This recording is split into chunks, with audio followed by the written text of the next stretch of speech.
ಬೆಳಗಾವಿ ನಡೆದಂಥ ಭೀಕರ ಹತ್ಯಾಕಾಂಡ ಇತ್ತಲ್ಲ, ಹಿಂದೂಗಳ ನರಮೇಧ ಇತ್ತಲ್ಲ, ಪಹಲ್ಗಾಮ್ನ ದುರಂತಕ್ಕೆ, ಹತ್ಯಾಕಾಂಡಕ್ಕೆ ಇಡೀ ದೇಶ ಪ್ರತೀಕಾರ ಕೇಳ್ತಾ ಇದೆ, ಪ್ರತೀಕಾರದ ಮಾತುಗಳನ್ನು ಆಡ್ತಾ ಇದೆ.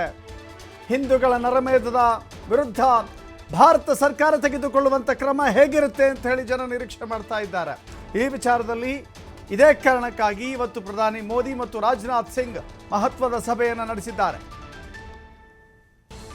ಪ್ರಧಾನಿ ಮೋದಿ ನಿವಾಸದಲ್ಲಿ ಇವತ್ತು ಸಭೆ ನಡೆದಿದೆ. ದೆಹಲಿಯ ಲೋಕ ಕಲ್ಯಾಣ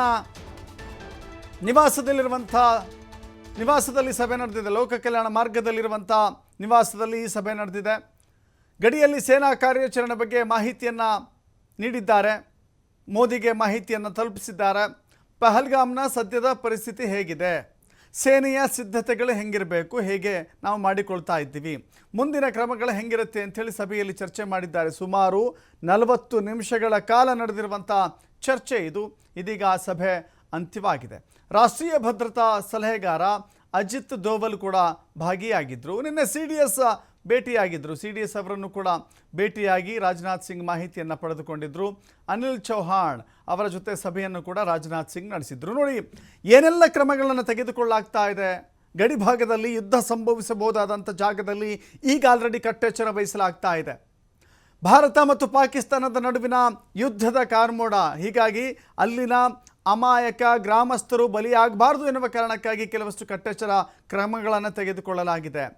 ಹೇಳಿ ಕೇಳಿ ಜಮೀನಿನಲ್ಲಿ ಬೆಳೆಗಳಿದ್ದರೆ ಆ ಬೆಳೆಗಳಿಗೆ ಕಾರಣಕ್ಕಾಗಿ ಅಥವಾ ಆ ಬೆಳೆಯ ಕಾರಣಕ್ಕಾಗಿ ರೈತರು ಏನು ಮಾಡ್ತಾರೆ, ಯುದ್ಧ ಆದರೂ ಆಗಲಿ ನಾವು ನಮ್ಮ ಜಮೀನುಗಳಿಗೆ ಹೋಗಬೇಕು ಅಂತ ಹೇಳಿ ಒಂದು ಸಾಲಿದೆಯಲ್ಲ, ಎಲ್ಲ ಕಡೆಗಳಲ್ಲಿ ಯುದ್ಧ ನಡೆದರೂ ಕೂಡ ರೈತ ತಲೆ ಕೆಡಿಸ್ಕೊಳ್ಳೋದಿಲ್ಲ, ಹುಟ್ಟುಳುವುದನ್ನು ಬಿಟ್ಟು ಕೊಡೋದೇ ಇಲ್ಲ ಅಂಥೇಳಿ. ಹಾಗೆ ಆತ ಉಳೋದನ್ನು ಯಾವ ಕಾರಣಕ್ಕೂ ಕೂಡ ಬಿಟ್ಟುಕೊಡೋದಿಲ್ಲ. ಅಂಥ ರೈತ ತನ್ನ ಜಮೀನಿನಲ್ಲಿ ಕೆಲಸ ಮಾಡ್ತಾ ಇರ್ತಾನೆ.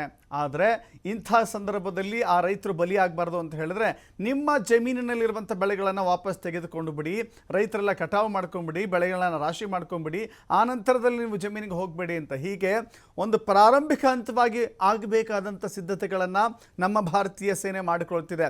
ಅಲ್ಲಿಗೆ ಯುದ್ಧ ಫಿಕ್ಸ್ ಅನ್ನೋದು ಗೋಚರವಾಗ್ತಾ ಇದೆ. ಸೇನೆಯ ಕಟ್ಟೆಚ್ಚರವನ್ನು ನೋಡಿದ್ರೆ ಇದೆಲ್ಲ ಮಾಹಿತಿಯನ್ನು ಕೂಡ, ಇಂಥ ಸಿದ್ಧತೆಗಳ ಎಲ್ಲ ಮಾಹಿತಿಗಳನ್ನು ಇವತ್ತು ರಾಜನಾಥ್ ಸಿಂಗ್ ಕೇಂದ್ರ ರಕ್ಷಣಾ ಸಚಿವ ಪ್ರಧಾನಿ ಮೋದಿಗೆ ಭೇಟಿಯಾಗಿ ವಿವರಿಸಿದ್ದಾರೆ, ತಿಳಿಸಿದ್ದಾರೆ. ಮುಂದಿನ ಕ್ರಮಗಳು ಹೆಂಗಿರಬೇಕು ಅಂತ ಕೆಲವಷ್ಟು ಸಲಹೆಗಳನ್ನು ಕೂಡ ತೆಗೆದುಕೊಂಡಿದ್ದಾರೆ. ಹೇಳಿ ಕೇಳಿ ಅಜಿತ್ ದೋವಲ್ ಇದ್ದಾರಲ್ಲ, ಅವರು ಭಾರತದ ಸೇನೆಯ ಪಾಲಿಗೆ ಮಾಸ್ಟರ್ ಮೈಂಡ್. ಅವರು ಅಜಿತ್ ದೋವಲ್ ರಕ್ಷಣಾ ಇಲಾಖೆಯ ಒಂದು ಸಲಹೆಗಾರರಾಗಿದ್ದಾರೆ. ಅವರು ಕೂಡ ಕೆಲವಷ್ಟು ಮಾಸ್ಟರ್ ಪ್ಲಾನ್ಗಳನ್ನು ಇಟ್ಕೊಂಡಿದ್ದಾರೆ. ಹೇಗೆ ಯುದ್ಧ ಮಾಡಬೇಕು, ನಮ್ಮ ಕಡೆಯ ಸೈನಿಕರಿಗೆ ಹೆಚ್ಚು ಹಾನಿಯಾಗದಂತೆ ಈ ಯುದ್ಧವನ್ನು ಹೇಗೆ ಕೊಂಡೊಯ್ಯಬೇಕು, ಪಾಕಿಸ್ತಾನಕ್ಕೆ ಬುದ್ಧಿ ಕಲಿಸಬೇಕು ಅನ್ನುವ ವಿಚಾರದಲ್ಲಿ ಕೇಂದ್ರ ಸರ್ಕಾರ ಒಂದು ಸ್ಪಷ್ಟವಾದ ಬ್ಲೂ ಪ್ರಿಂಟ್ ಆಗ್ತಾ ಇದೆ. ಬ್ಲೂ ಪ್ರಿಂಟ್ ವೇಳೆ ಕೆಲವಷ್ಟು ಚರ್ಚೆಗಳು ಕೂಡ ನಡೀತಾ ಇದ್ದಾವೆ. ಅಂತಿಮ ಸಿದ್ಧತೆಯ ಲೆಕ್ಕಾಚಾರದಲ್ಲಿ ಈ ಸಭೆ ಅದರ ಭಾಗ ಅಂತ ಹೇಳಿದ್ರು ಕೂಡ ತಪ್ಪಾಗೋದಿಲ್ಲ.